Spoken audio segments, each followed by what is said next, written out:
ABC asked Dr. Zinn what was on his mind at the close of the century.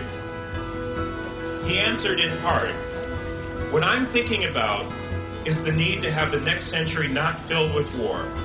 The people of all nations in the world are getting tired, I think, of the national rhetoric driving people to war." Well, let me not speak the man's words for him. Let me give them to you. Dr. Howard Zinn.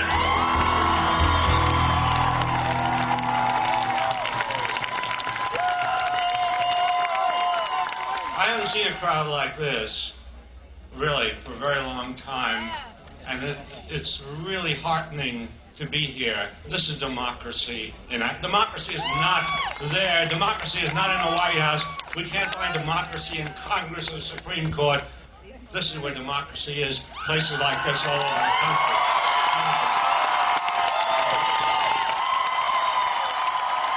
When you go to war against a tyrant, you are killing the victims of the tyrants. You know, the deaths of all these people will be explained in the way the deaths of people have always been explained, with lies and deceit. We have another accident, and it's collateral damage. That's the language of terrorism. You know. But people are going to be hurt. And then, you know, will Iraq be, after all of that, will Iraq be a democracy? The real question is, will the United States be a democracy?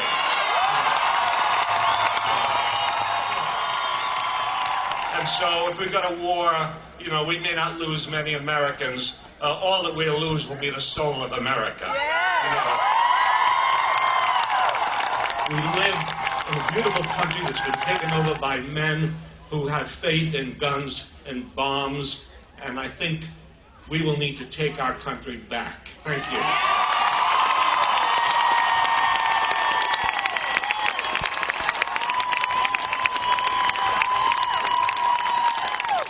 Dr. Howard Zinn!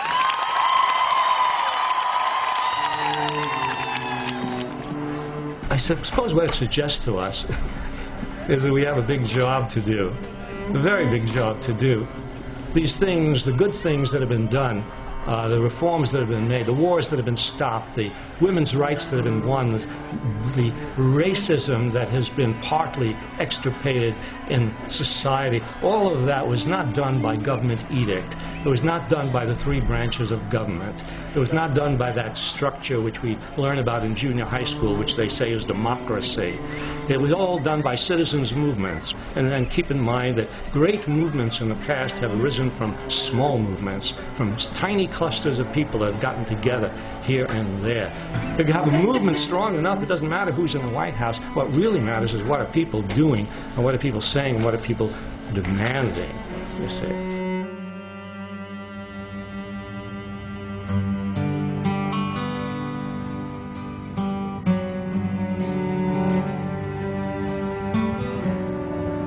To be hopeful in bad times is not just foolishly romantic.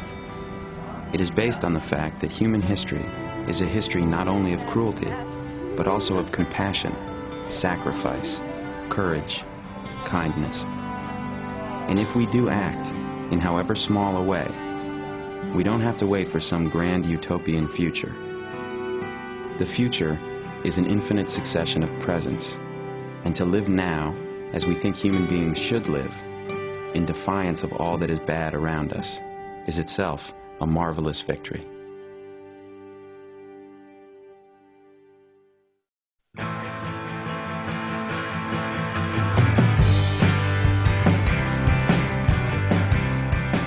So Rumsfeld is explaining the threats to the West and why they are invisible and unidentifiable.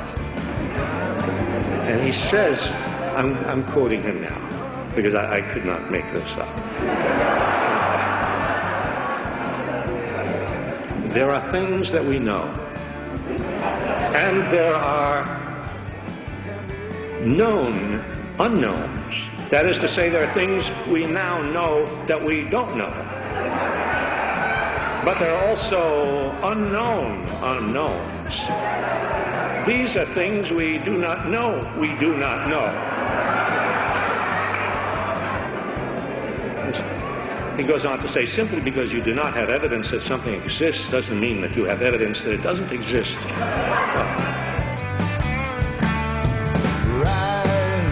Life is in motion.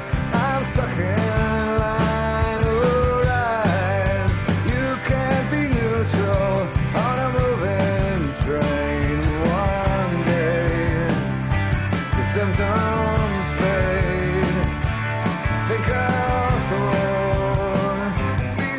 I don't know if you have the same feeling I do. You wake up in the morning, you read the paper, and you feel that you are in an occupied country. You see, that you feel some alien group has taken over our country. But those men in the White House who are making these decisions to send young people to kill and be killed, those people are alien to me.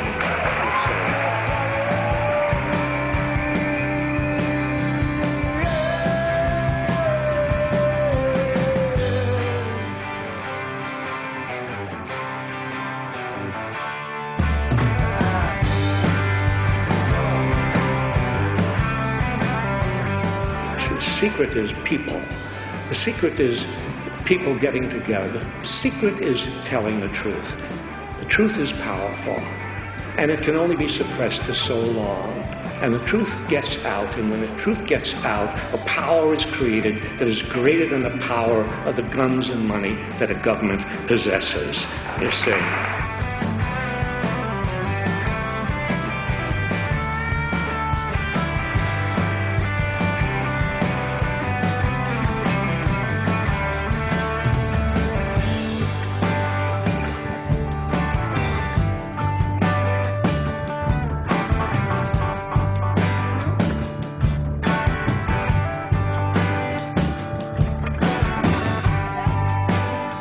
Remember when Ali fought Foreman?